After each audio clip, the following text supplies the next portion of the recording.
So one thing that I've learned is, like, I've been in the whole leadership space for quite some time. So before I became an executive coach, so I used to work in an organization at the HR as an OD specialist. So a lot of the work that I've done is around driving people-centered change in organizations. Yeah. And one thing that I've never really got my head around is that, you have so many things in place, especially when it comes to driving change, driving engagement. We got the best people on board, we have the Mm. best systems, processes.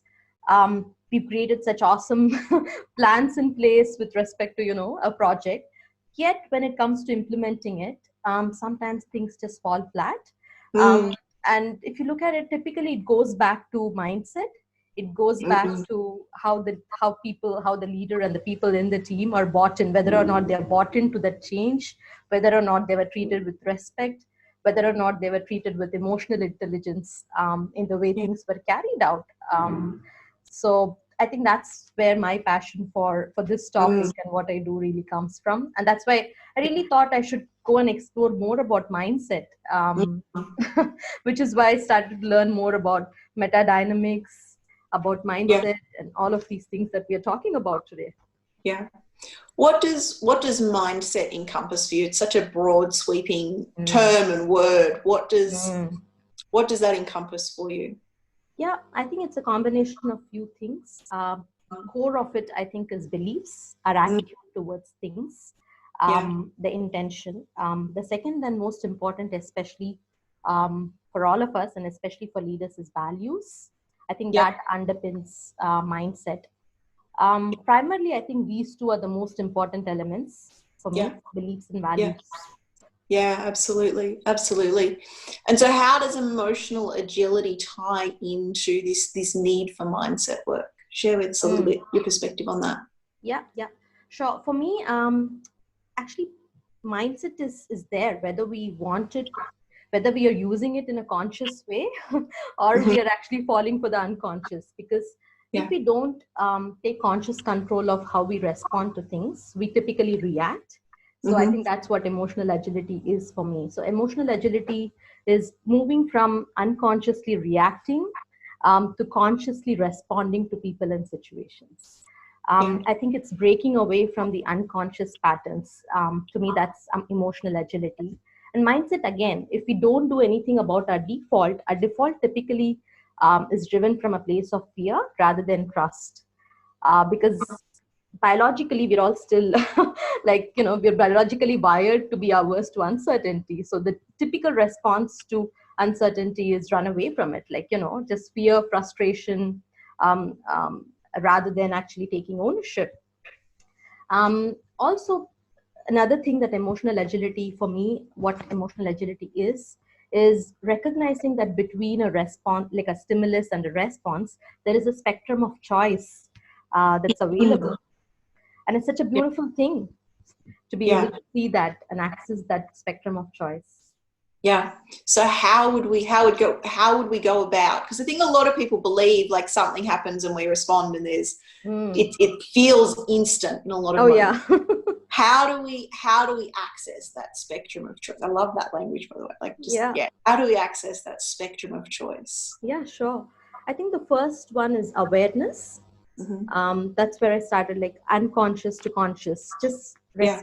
recognizing that nothing is automatic in life. Like, the way we are reacting, or even if we think we are responding, it's not an automatic process. It's somewhere driven from our belief systems, from values that we're trying to hold on to, or sometimes even a false sense of certainty. For example, for a leader, it could be, as the sense of certainty could be wanting to be in control. So because he doesn't want to address the real issue, he instead wants to control, and that gives him level of him or her a level of certainty, I Yeah. suppose.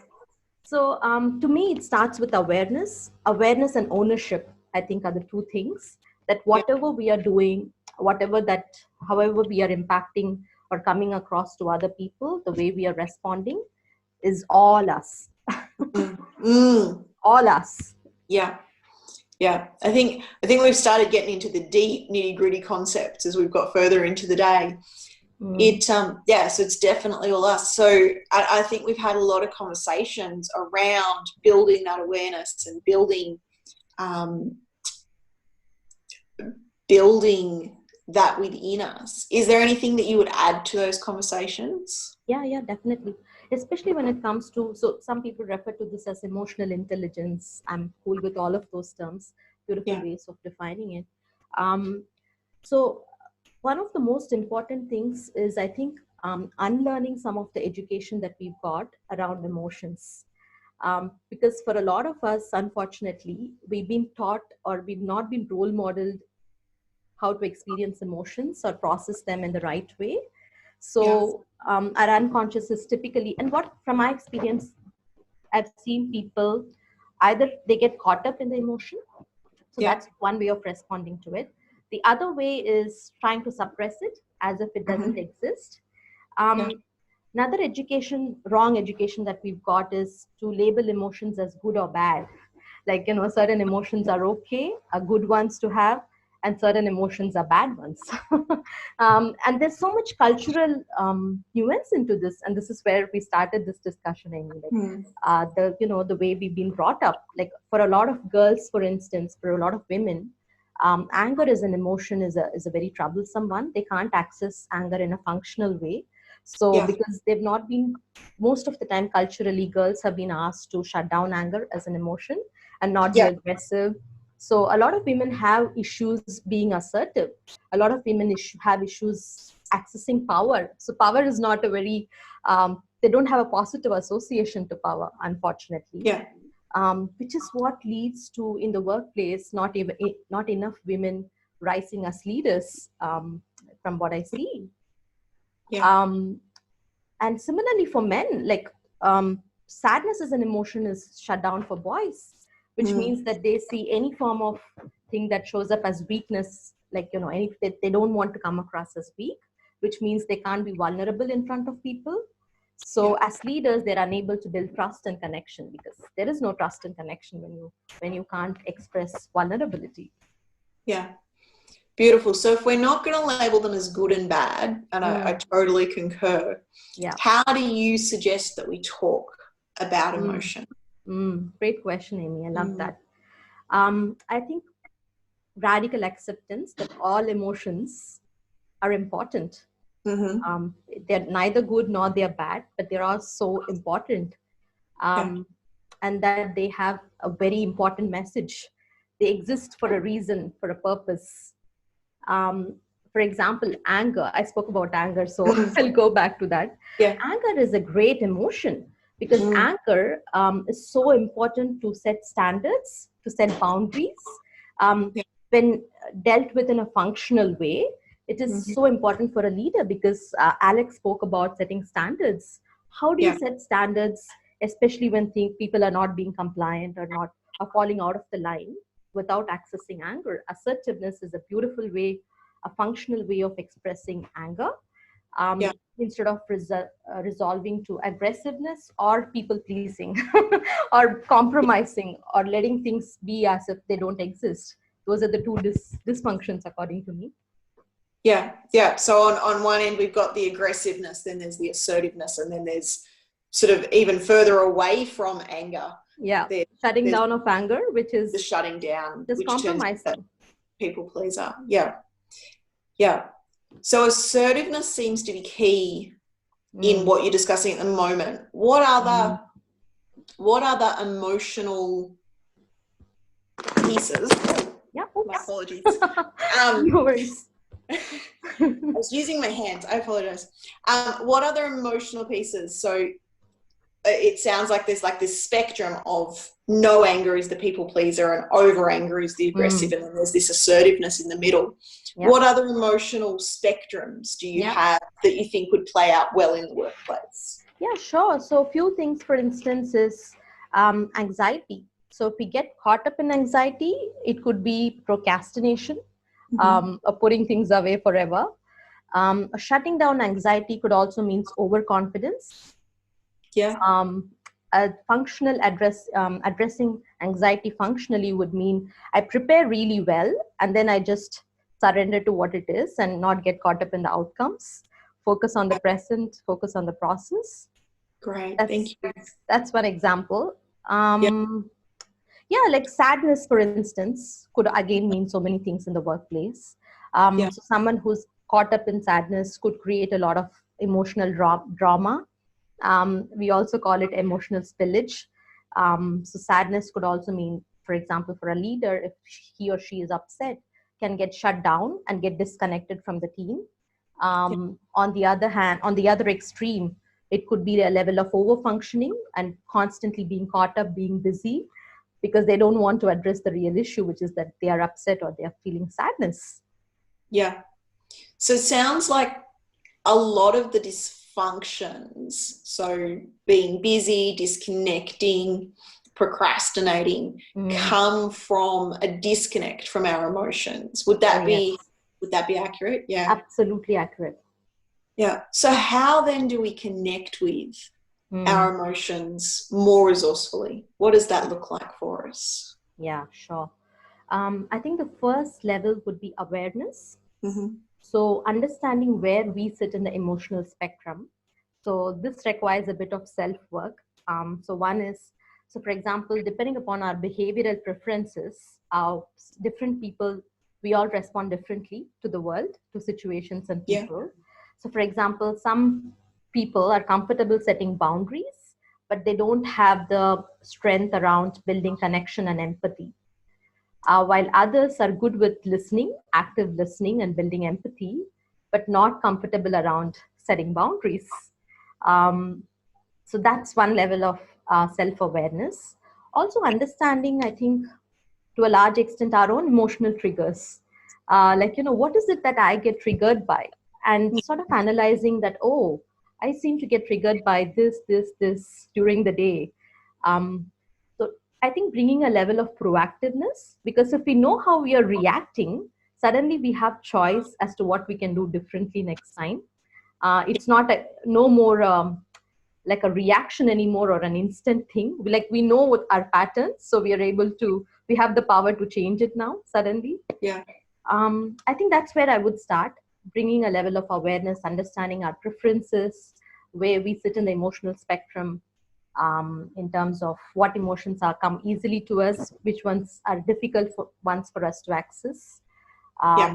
That's where I would typically start. And move on to acceptance. Like I said, radical acceptance, just suspending all form of judgment when emotions show up in us. Like this was a difficult one for me personally. Like as soon as I got an emotion, like as soon as I got anxiety, my immediate response would be to judge it. Oh, you're feeling anxiety. I'm supposed to be calm. Like, having these expectations, and judging ourselves, for experiencing emotions, or like, why did I say that? Like, oh my God. So I think a level of self-compassion is so important. Like, how can we bring compassion to other people when we can't be compassionate to ourselves? I think to me, that's the starting place. Just being self-compassionate, having a level of awareness. Yeah. Yeah. So noticing the emotions, responding with compassion. Yeah, definitely. What are the consequences as a leader not having that self-compassion in terms of how that will play out with the team? Yeah, sure. Great question. I think not having self-compassion means that they can't also bring enough level of compassion to others, because what we don't have, we cannot give to others. I think that's where it all stops, like the buck stops there kind of a thing. And also, if the leader is not able to address their own emotions in a functional way, they will end up projecting their fears and insecurities on their team. Or if they are being overtly accommodating on the other end of this, is that they will end up actually not addressing conflicts, not holding difficult conversations, shying away from holding those difficult conversations, and which is all which will lead to a dysfunctional team ultimately, because healthy conflict is such an important part of, I think, building a functional team and being a great leader to me. Yeah.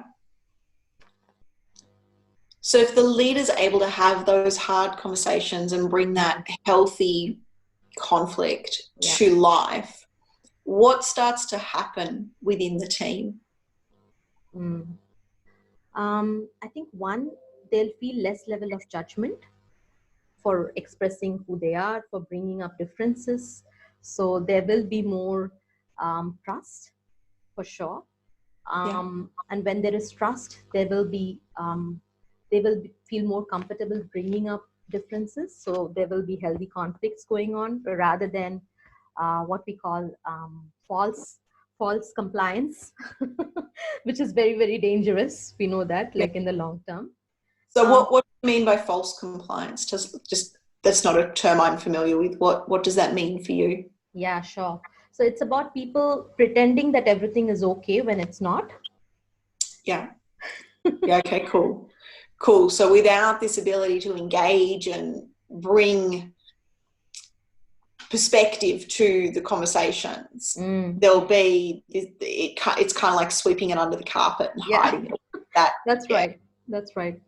Yeah. So what's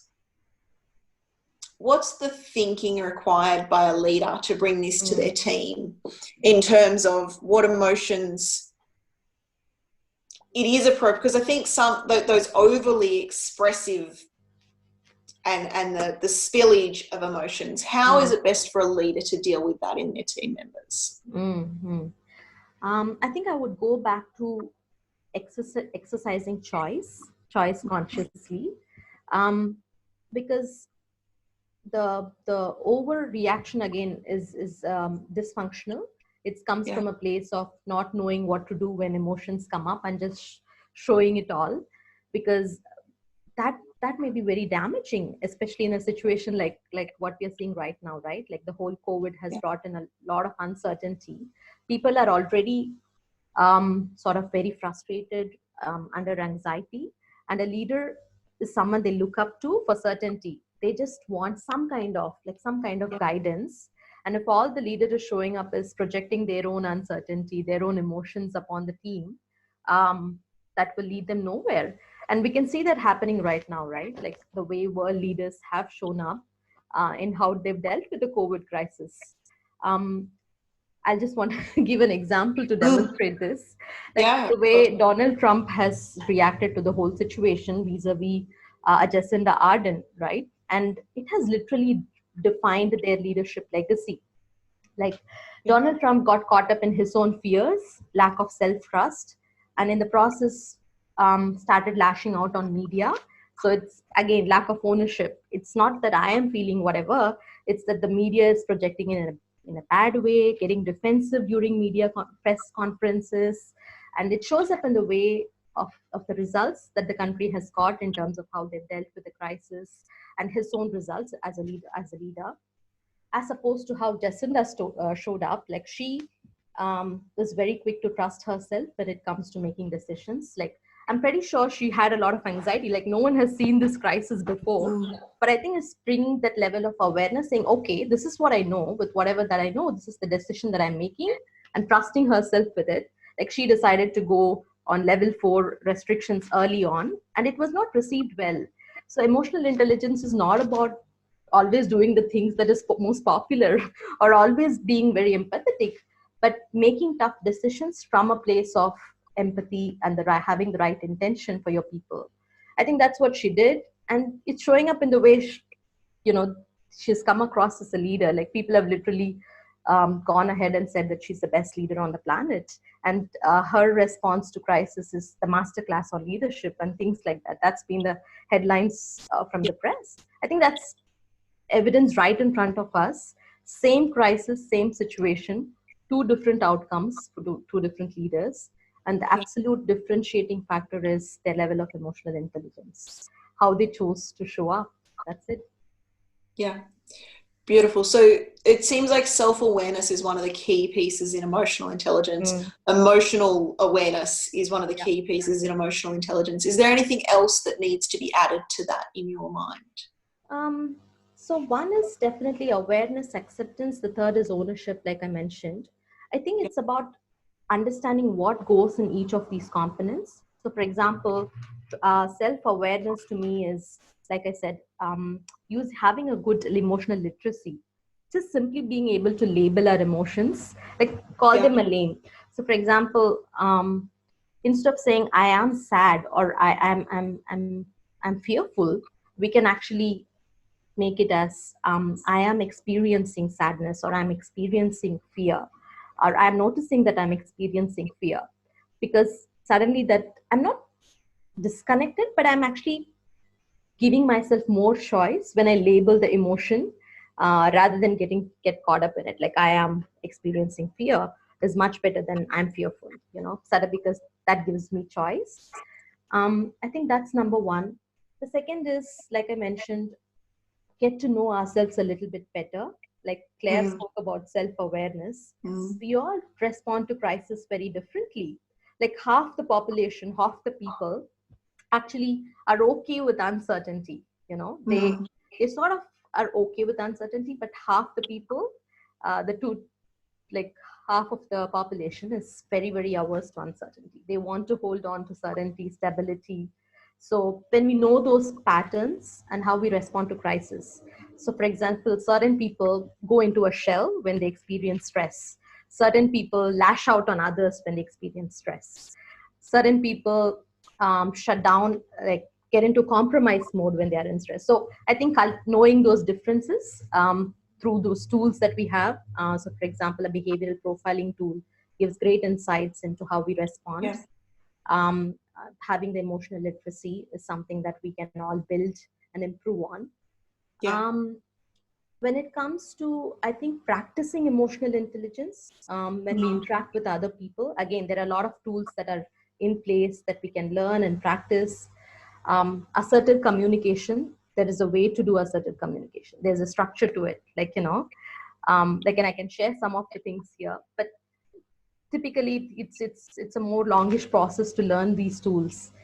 Having Being able to create a climate of supportive communication rather than defensive.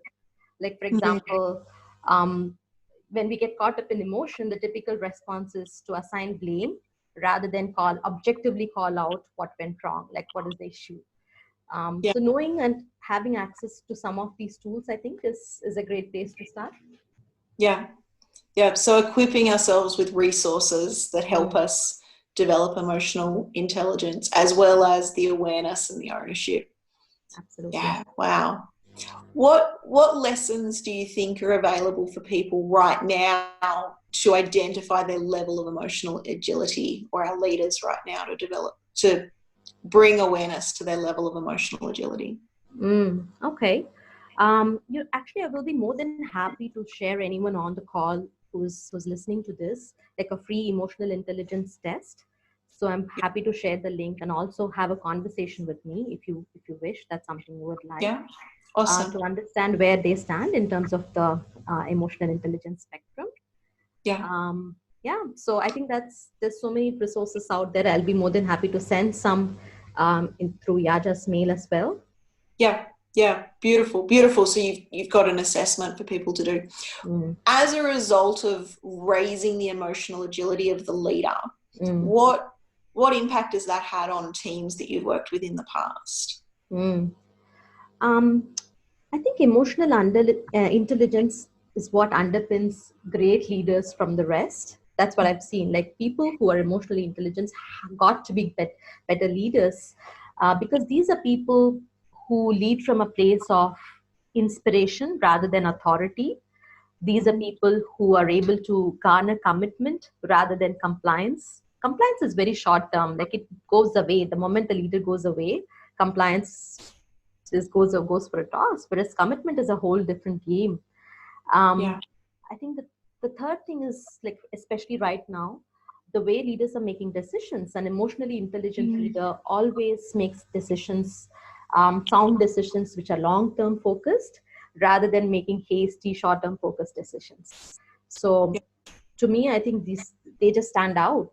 So in this space of uncertainty and unknowing, what are the factors that are brought in to make these long-term decisions? In terms of how a leader can make long-term decisions?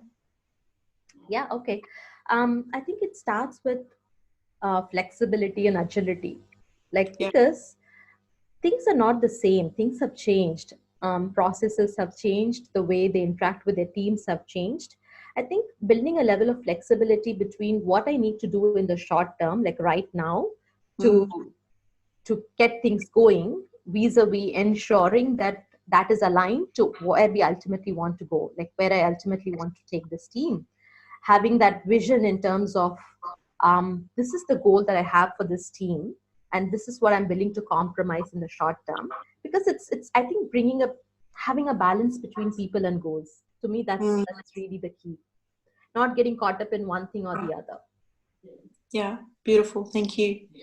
Thank you. What else is coming to mind around this that is useful for leaders to know from Mm. your perspective? In terms of, okay, so one thing is, recognizing that it's human to feel anxiety, it's human to feel Yeah. anger, it's human to feel any emotion that you're experiencing. Yeah. um, Stop judging yourself for being too Mm. hard on yourself for it. Yeah. Just let them be, because biologically, if we don't do anything about our emotions, they go away after about apparently 90 seconds. So the chemicals just fade off. So Yeah. the reason why a lot of us get caught up and experience emotions for a longer period of time is because we get into what we call emotional looping. We continue to think about those emotions, Yeah. and experience them as if they are real. so so one of the techniques that's very helpful is, if you're experiencing anxiety or any kind of intense emotion, just take a deep breath, Mhm. and focus on your breath for about 60 to 90 seconds. Because in 90 seconds you're going to restore connection. Like, so basically what happens is, we still have a primitive part of our brain that is operating when it comes to emotions, right? At the moment we are triggered, our primitive, uh, our brain takes over. So it puts us in a fight, flight, freeze kind of a mode. But just taking that deep breath makes us start thinking again, like rationally. So we're Yeah. able to choose, make better decisions. So I think that's about it. Just be kind on yourself. Don't judge your emotions. Just let them be. Take a deep breath before you Mm. say something or do something or send that hasty mail back to someone. Yeah. Yeah. I love that. If we don't engage with the emotion, it'll pass. Mm, Yeah. it will. Yeah. That's it's Yeah. that's our biological wiring. It's not supposed to stay. We just make it into a suffering by looping back. Mm. Yeah. So for someone that's so, and I actually think you've just already answered that. I was going to say, for someone that's so entrenched in that, how do they break out? And I think the deep breathing would be the pathway, wouldn't it? Yeah. Definitely. Also, coming up with a coping mechanism, I think. Yeah. So, for example, for some people, I know that just going out for a walk, just taking a break, is works. For me personally, for example, I know that when I'm angry, I can really say nasty things to someone. So now I'm learning to practice. Okay, just take a pause. Don't say anything. Just go out and like take a Mm. break. Like really Yeah. go for a walk and come back. Or do something else that's disconnected from the whole thing. Um, so yeah, just putting in place some coping strategies which works is helpful. Yeah. And I think that comes back to the awareness piece, like how to develop the coping strategies that work for us is Oh going to come yes, through awareness. that's right. What else do you think that what else do you think is important for leaders to consider Hmm. in response to their team's level of emotional agility or lack Hmm. thereof? Yeah, good one. Yeah, so I think it starts with really role modeling it for the team rather than expecting them to show up with emotional agility. That's, I think, Yeah. the first one, foundation, because they learn from the leader, like how we Mm. learn from our parents. I think in an organizational context, it works so similar. They look at leaders as role models. So if you want to garner trust, and if you want your team to trust you, and is you need to show a level of vulnerability. Be okay with some of the things that we discussed earlier, I think, during this summit. Like, be okay with not having all the answers. Show up with vulnerability. Show up that something is scaring you. Like, the simplest thing could be, you know what, I don't have all the answers, but you know what, we are in this together. Just small things like that. Showing compassion, if you want to build trust and commitment.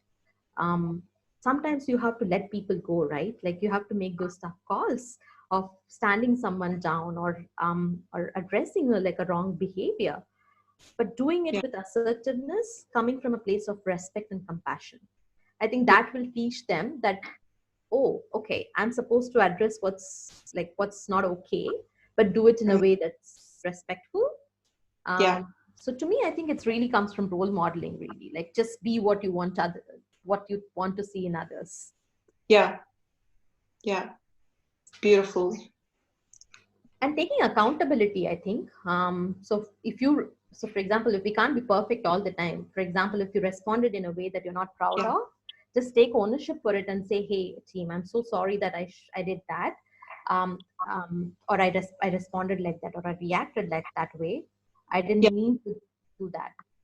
have I think if you have the courage and the vulnerability to do that, your team will love and respect you for who you are. Yeah. Yeah. Absolutely. That level of bringing vulnerability allows the team to know that we are human as well, which allows them to be human and allows us to have those deep, real conversations. Oh yeah. Yeah. Well said. Yeah. I'm just looking through the chat. So I've heard practitioners saying, so this is from Laurelyn, that emotional intelligence is entrenched in a person, i.e., meaning it's static. Do you think you have it or you don't, or do you think emotional intelligence can be developed in people? That's a phenomenal question, Laurelyn. Absolutely. So, Lauren, the answer to that is that it's absolutely not true that emotional intelligence cannot be developed. Neuroplasticity is what people have come up with, is the new level of neuroscience, which means that what neuroplasticity means is that we can learn and change our wiring. So what is our unconscious? Our unconscious, for example, if let's say someone is not born with great emotional intelligence skills, right? Let's just say that. It only means that their default response is not great. But does that mean that it's impossible for them to change that wiring? Not at all. If you consciously do it enough number of times, if you consciously disrupt that pattern enough number of times, we can rewire our neurology. That's how it works. Like, personally for me, Amy, I'm a D energy, which means it's a dominant energy. So, and my profession right now is being a coach. Being a coach means holding space for someone, being able to give people time to talk, being able to listen actively. And those were not things I was by default good at.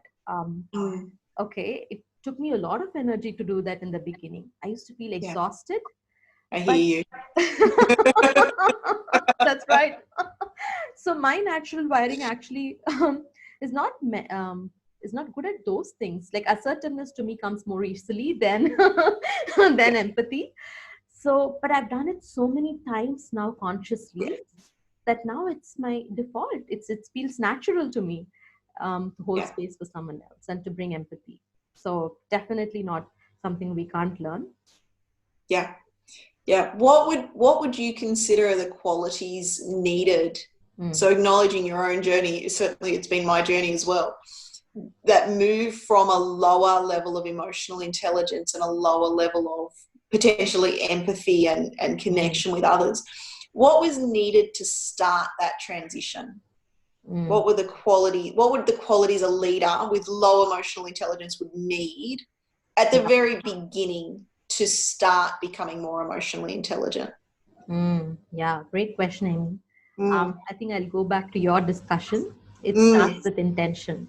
Do they want to become emotionally intelligent or not? And if they want to, if the intention is there, I think a right level of coaching and mentoring can do the job for them.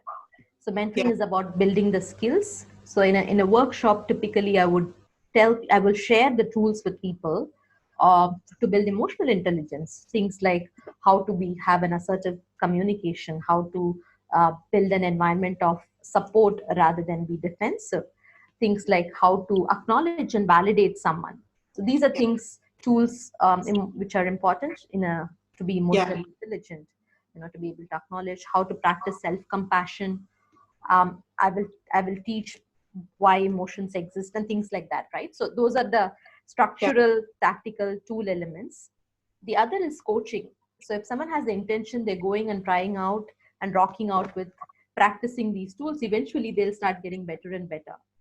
But Yeah. if someone has all the tools, they've learned, they've attended numerous workshops on emotional intelligence, but is still not showing up the way they have to as a leader, I would suggest it's an issue of coaching then.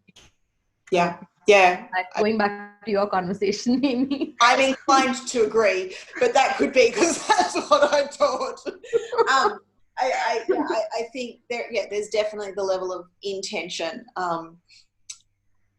So Emma's asked, and I think you answered this before, so you kind of covered the how do we improve. We come with the intention, we gather the tools, and we get the coaching. And then I think you touched on this before on the measuring emotional intelligence, that you had a questionnaire or a matrix or something you were going to send to us. Could you just elaborate a little bit more on what's included in that in terms of measuring emotional intelligence? Yeah, sure. So it's actually a test basis Daniel Goleman's principle of emotional intelligence, his model.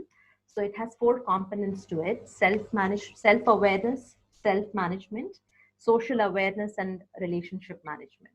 Yeah. Essentially, it's about how well aware we are about our emotions, how good we are at managing them, how good we are at sensing, being tuned to other people when they are experiencing emotions, and how well and how equipped we are to address them. So it's the self-scored test. So obviously, we got to be as honest as possible when answering those questions. And it will give us an indication of what is it that we are good at, not so good at. So it's a good place to start having a conversation. Yeah. So it sounds like there's a number of quadrants. So that self and others, and then the emotion, 4 quadrants, awareness, and the management, and assessing ourselves. Is it possible that we'd have different, I want a better word than score, but different scores in each of those quadrants, or would it be kind of uniform across all of them? Oh no, it'll be different for different people. Yeah. So for example, again, this all ties back to our behavioral preferences. Someone who is naturally good at people-focused people will be good at the relationship management quadrant. Whereas goal-focused people will actually be good with self-management. Yeah. Beautiful. Great distinction. I trust. So Emma's popped thank you in the chat box. So I trust we've taken care of that. Awesome. Is there anything else? So are there any other questions from those of you rocking out in your living rooms? Because I keep saying in the chat box. You are far more human and real to me than simply text in the chat box. And I'm so grateful for all of you being here. We'd love your questions. While they're typing their questions, if they've got any, how would you like to sum this up? And what would you like to conclude with today? Yeah, I would like to just conclude with this quote by Sheryl Sandberg. She says that when we are not aware, there's nothing that we can change. But when we become aware, there's no way that we can't change. So I would just say that it's time that we just start practicing, becoming a little bit more aware. There is no such thing as default. There is no such thing as not changeable. Everything is changeable. Everything is by choice. So let's just practice better choices. Yeah, I love that. And as we become aware of the choices that we're making, automatically they'll start to create transformation. This has been a wonderful conversation. It doesn't look like there's any questions coming through at this point. Great. Lots of thanks, lots of love. Awesome. There is a note just a little bit up. I'm just going to scroll up just a fraction, except I can't. You're welcome, Laurelin. Yeah, that's a tricky name. You're welcome, Sonali, Alex. So Laurelin's typed up a little bit further up in the chat box. If you feel like you're beating your head against a wall, trying to develop people that don't seem to get it, just be patient and continue to chip away. People are sponges. Most people want to become better versions of themselves. And then she's got in brackets, my glass half full optimism there. What are your thoughts on that? Do people generally want to become better versions of themselves? Is that a generalization that we can make? What do you think? Yes. Oh, yes. Definitely. I don't think anybody wakes up in the morning, no leader, no person wakes up in the morning saying that I'm going to make life hell for my staff or I'm going to make things bad for myself. No, never.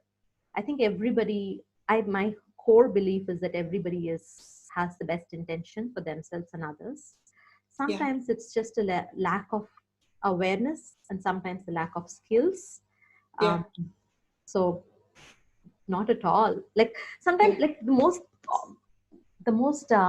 what's a common complaint that I hear is that my boss just doesn't understand. Like like my boss is so bad. How am I supposed to deal with that? The thing is, what effort have you put to understand your boss?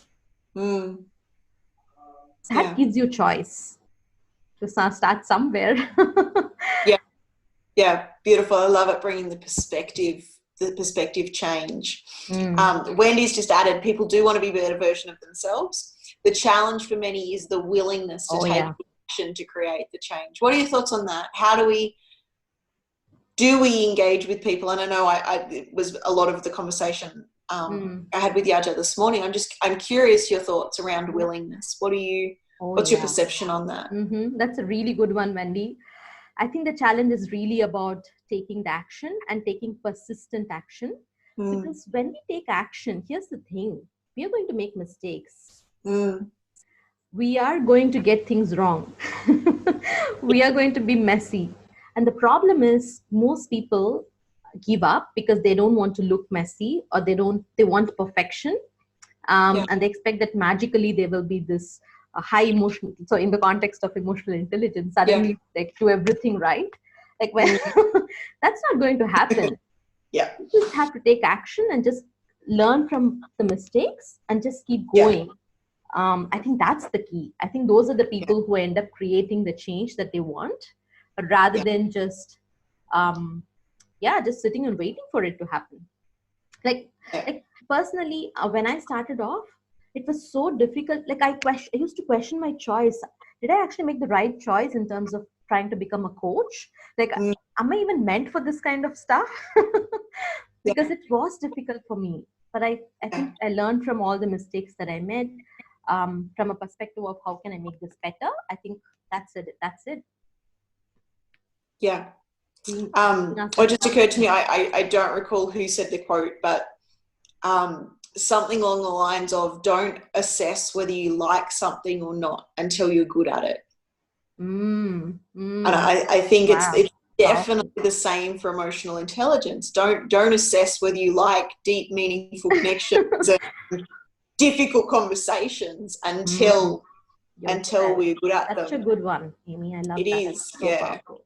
I wish I could think whose it was to attribute it. And Laurelin's added, it's a vulnerable place to take action to change. And then many people are filled with fear of the unknown. Perhaps as leaders, we need to lay the foundations to support our teams to be okay with trying to be better versions of themselves and create that space for mistakes. How do you perceive as leaders that we do that? And I think we've touched on this a little bit. We've just got a little bit of time. I'm curious, how do you perceive as leaders we create that safe space?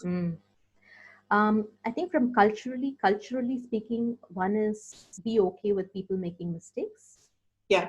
Be okay, first of all, with you making mistakes, trying out.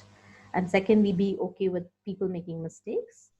So when they do, point out how they can do things better. I think it really comes down to having a growth mindset, focusing on growth rather than ego, rather than perfection. because perfection is dysfunctional. Yeah. Yeah. Yeah. So creating the space in which they can make mistakes Yeah, by being definitely. the example, which means it is vulnerable as a leader. I think especially we place so much more pressure on ourselves Mm. to not admit Oh, mistakes. yeah. And so, yeah, so Definitely. that's definitely a journey. Another thing from a Mm, cultural perspective is rewarding the right behaviors. So, for yeah, example, what we reward gets people's attention. So, if we actually reward and encourage people for trying, having a go, people will yeah, start doing more of that. yeah, yeah. I love that. I love that. So, yeah, Unfortunately, a lot of organizations focus on mistakes and punish people for making mistakes. yeah, Got yeah. it wrong. Yeah, there's definitely something weird in our culture. It's not just Mm, in workplaces where mm, we think punishment is the answer, whereas that rewarding of the positive is definitely proven to have been far more successful. absolutely. There was a thought and I've just lost it. Do you have any final thoughts that you would love to share? Um, I think just goes back to just living and being what we want to see in others.